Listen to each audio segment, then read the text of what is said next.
একটি শহর যখন গভীর ঘুমে মগ্ন, ঠিক তখনই অন্ধকারের সুযোগ নিয়ে এক নরপিচাস মেতে উঠত এক রক্তিম খেলায়।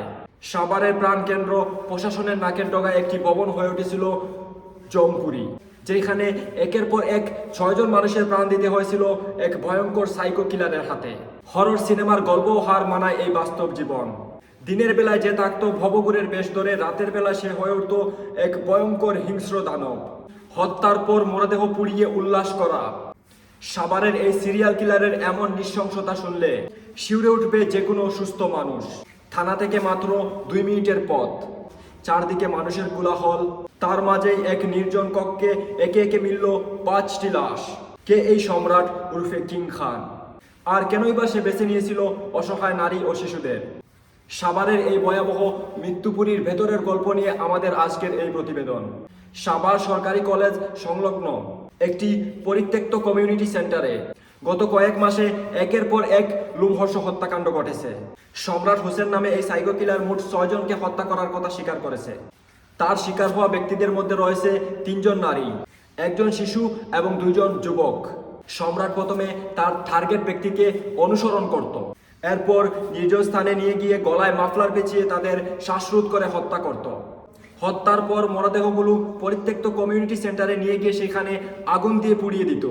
সাভার মডেল থানার কাছেই পরিত্যক্ত একটি পৌর কমিউনিটি সেন্টারে এক নির্জন কক্ষকে সে মৃত্যুপুরীতে রূপান্তরিত করেছে।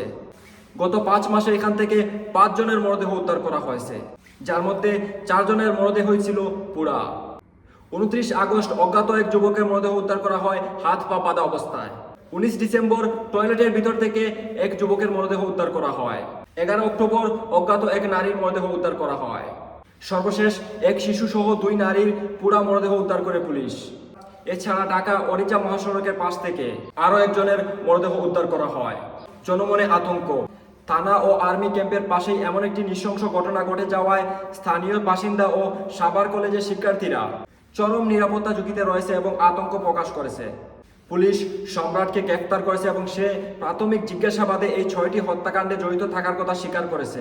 আরও অধিকতর জিজ্ঞাসাবাদের জন্য পুলিশ আদালতের কাছে তার 10 দিনের রিমান্ডের আবেদন করেছে।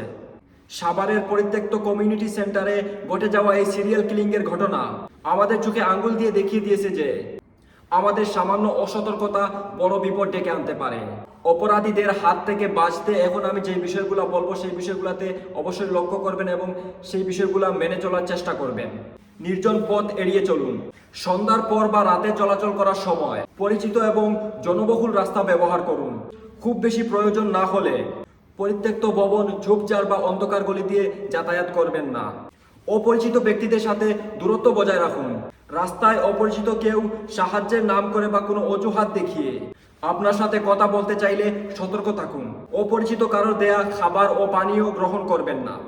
শিশুদের প্রতি বিশেষ নজর দিন। শিশুদের কখনো একাকী বাইরে বা নির্জন স্থানে খেলতে দেবেন না।